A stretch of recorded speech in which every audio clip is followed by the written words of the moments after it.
Well, hello. Good evening. Today is Tuesday evening, and I hope you all have had a good day. I put on my Facebook channel this morning, I think it was. Yesterday was 10 Mondays in one. Have you all ever had that? It was 10 Mondays all rolled into one. And it was like, oh my goodness. So this morning when I woke up, I thank the Lord, first of all, that I woke up. And then I thought, well, if yesterday was 10 Mondays all rolled in one, maybe the next 9 Mondays will be very, very good. Maybe you can think of your days like that. I don't know, but today was good. I mean, it was lots of work. I'm so thankful for work. You know, the economy is just kind of crazy, but I'm thankful for my work. And thank you for stopping by. If this is your first time, I'm Barb at Barb's Inspiration and Crafts. Now, here of late, I've mostly tried to do inspirationals or ways to improve ourselves, because it's never too late to improve. And I've been working around 46 hours a week. We're on overtime. And for those of you that have just stopped by, I'm not a spring chicken. And which I'm quite sure you can see that. But because we're working this overtime, and I just poo out, to tell you the truth. I get home and I eat my supper tonight, just like this evening. Okay, so I get home about 4 o'clock, had my supper, ate way too much. I love tacos. I'm trying. Now, when I tell you what I'm having for supper, what I had for supper, you're going to say you ain't a bit more trying than the man in the moon. I'm trying to change my ways in eating healthier. But on my way home, I pass the Taco Bell all the time. I said, well, I come home. So I said, now, Barbara, you have taco stuff at home. Do not stop and spend money. Well, I didn't. I came home, and I'm embarrassed to tell you guys this, but I'm going to tell you. I normally eat 3 tacos. I was really hungry for some reason. I fixed me 4 of the hard shell. I have an air fryer. It's a small one. It's good. It's just for me. I can put 4 taco shells in there while my meat and everything's cooking on the stove. Just get them just crispy enough.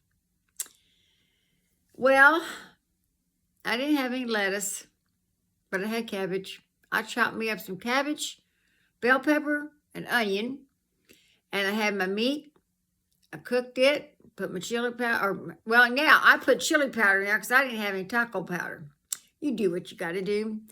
So and then I had grated up my cheese. I had 4 stuffed tacos. Wonder how come things are just bulging. Anyway, I thought you needed to know that before I moved on to other things. So, oh yeah, I know why I was telling you that. Because then after I ate that and I'd worked all day long, I went in the living room and sat down. Mistake. And now I get home at 4. By the time I got through cooking my dinner and eating it, it was about, I don't know, 5:15. And I went in there and sat down. I dozed off till almost 6:30. Oh my goodness. Okay, so I'm just making that way too long with all. You all didn't need to know that. But that's one thing why I'm not getting my crafts to show you. And I'm still, for those of you that are new and you haven't looked at my channel, because it's pretty raw, I know that. But I'm thrilled to be able to do this. And I don't, like I said before, I don't care how old you get. If you want to learn something, you can learn it. And I got the gift of gab. I know that. Thank the Lord. That's one thing I love talking to people, and I love talking about the Lord, and I love crafts. So these little pieces that I'm getting ready to show you, I haven't got it down yet to where I can fix my camera. I tried it once, and on my very beginning of my video, it's horrible. But I'm working on trying to learn how to do it. So I'm gonna show you these. This is just plain old scrap fabric. People give me scrap pieces of material because they know I like to sew. Inside here is some batting. And I just, I sewed up a bunch of material together and made both sides. And then you can see the, normally I quilt, hand quilt. But these little guys, I just run them through the sewing machine so that the batting wouldn't get wadded up when they're washed. These make fantastic little washcloths. When you're, now this one here is just an odd size. You could just use that for your coffee mug. They're all different sizes. These here are pretty well all the same, but when you make a stack, 1, 2, 3, 4, 5, I've got 6 of these, and you put you a little belly band around there, a little ribbon, you can give these as little gifts. You might have to explain what it is, but they're great. They are great little gifts, and it's just scrap material. I mean, you can just sew that by hand. And now I do have a serger, but you could do a zigzag. See, I serged it, but you could do a zigzag on that. Now I'm going to show you something. What I also did with this. First of all, you can fold this, sew the sides. Look what you got. So here's one. I put a toggle on it. And these, I'm making also my lip balm holders, but you could make a lip balm holder out of that. Also, and I put my snaps on it, which if you don't have snaps, you could put Velcro. Now, I know these are pretty old-fashioned compared to other people's. This just came with my older phone. I don't think these even go with my phone. But the earpods, earbuds that comes in a little box, you can, which this right here is going in there pretty good. And put that thing in there. Snap it. You can hook that on to your purse or your belt. Keep your earbuds safe. Now, this one here was about these sizes. I don't think you could put a card in there, like a charge card, but you could put change in there. These, you know, if you made 4 of these, I'm just saying that, or maybe 2 of these, put that in there in a gift package. They are so, I wish I was advanced enough to be able to show you how I did this, and I'm hoping to in the future. And thank you for bearing with me while I learned these things. Okay, so, you know, I like to do inspirational things. So I've got a couple of things I want to talk about. It's not, this may not sound like inspirational, but it in today's society, on the news media or the media on the phones, all the stuff that goes on and on and on and on and on. And then the title of this is out of this youth book that I talked about.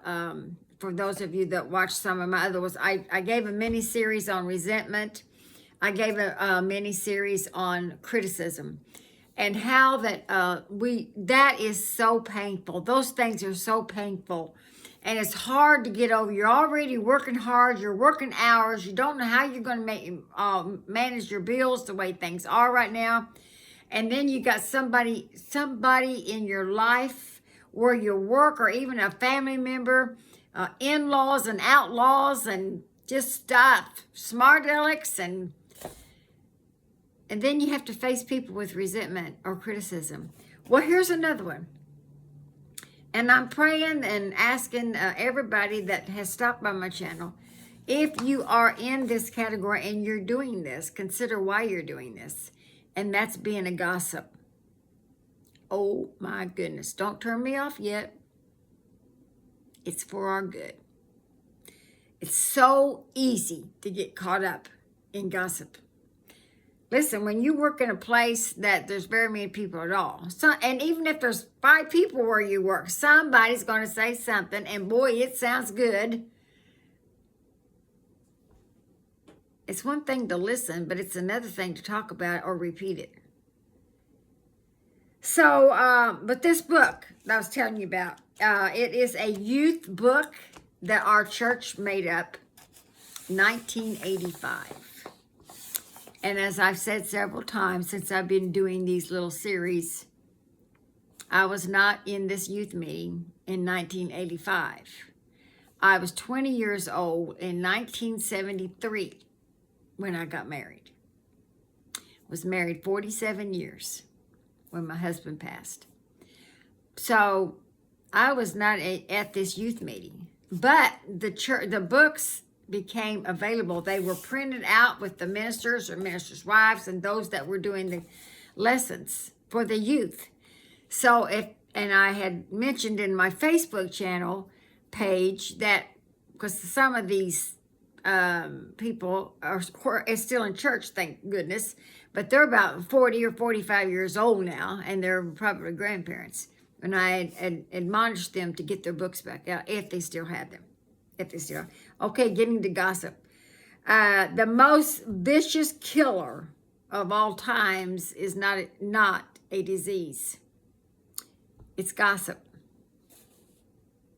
Gossip destroys friendships, causes anxiety, humiliation, heartbreak, more trouble than any single thing in life. Oh my goodness.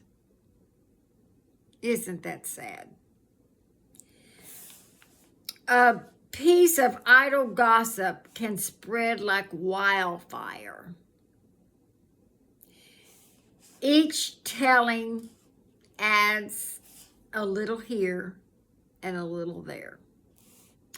The twisting of the words, forgetting all the critical details. By the time the story is told for the 5th time, it is a hideous monster that bears no resemblance whatsoever to truth. I'm going to repeat that one. By the time it's told the 5th time, it becomes a hideous monster with no resemblance whatsoever of the truth. Wow. Do we need to consider what we're saying and doing and participating in? The person who stops the gossiper by saying, I really don't want to hear about it. It's none of my business. Demonstrates good character. The person that says, I really don't want to hear about it, it's none of my business, is really demonstrating good character. He can also protect himself by having no knowledge of the ruinous story when feathers hit the fan. Man, talk about protecting yourself. If you don't listen to it, you're not participating in it. And even if you're asked, what did you hear? You can honestly say, I walked away from it. They were talking about it. She was talking about it. He was talking about it. I walked away from it. I cannot tell you what was said. Superior people talk about ideas. Mediocre people talk about things. Little people talk about other people. Now, if you're talking about other people in a way that you're praising them and complimenting them, that's a superior person. You know, I have prayed many, many prayers. Lord, when I'm getting ready to go talk to someone, let them feel better when they leave me than when they came to me. We all ought to pray that. That whoever you deal with through the day, listen, I'm working on this still. I am still as old as I am, and as much as the Lord's done for me, I am still working on this to build character of a godly woman. That whoever I deal with, they feel better and enjoy themselves, even on tough situations, when they leave me than when they came.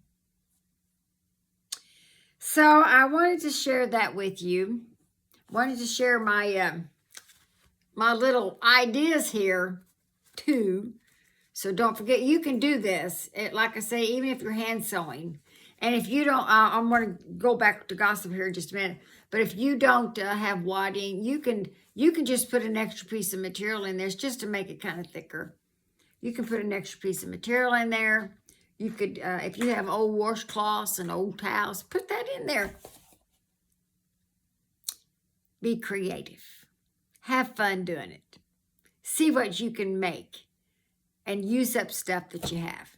All right, remember, superior people talk about ideas. Mediocre people talk about things. Little people talk about other people. God bless you. Subscribe and like. I'm working on these kind of things that I just love to talk about the Lord. I love to talk about good character and good attitudes and things that will help us. Help us. Somebody needs to be a light. And so I want to be one. Thank you again. All of you that have subscribed, I cannot thank you enough. As old as I am, I was so scared to reach out and try to do this. But I had several people encourage me to do it. And then, way back, my first one or two, I told you how my pastor's wife had nothing to do with YouTube, but she was when my husband died, and I really needed to go to Missouri to see my mom because my family's from Southeast Missouri. I've only got one nephew up here in Indiana. That's all in my biological family. And I needed to see my mother, and I've never driven down there by myself. My husband and I always went, and it was my first time to go. And I know I'm probably repeating myself for those of you that have listened to that. But I was so scared. I've driven for years. But I was already heartbroken. And I needed to go. I needed to go see my mother's still alive. She's 99 years old. She's got some problems with her mind, with dementia. But she knows all of us kids. 5 years ago, I needed to go. And I was scared. I was just grieved, and I was even now talking about it. It's very emotional. And I was sitting in my driveway getting ready to leave, and I texted my pastor's wife, said, okay, I'm getting ready to leave. I'll let you know when I get there. She texted me back. She said, Barb, I'm praying for you. Put your brave on. Put your brave on. You'll make it. And you know I did. Those words sunk deep into my heart, even all the times that I have felt a grief come upon me. And I have used it in so many ways. And when I was thinking about this YouTube channel, if you're older, I'm 73. So if you're older and if you want to learn music, if you want to sew, or if you want woodworking, even some of you men folks, I don't know if you get scared about anything. I mean, some men do, but most of them, they don't tell you if they are. But I know us girls, we do. And I've used that. Lord, help me here. I can do all things through Christ who strengthens me. And I'm putting my brave on. Put my brave on. Stepping out by faith. So I want to thank you again for those of you who subscribed. And please do so and like. And I will talk to you later. Thank you. Have a good evening.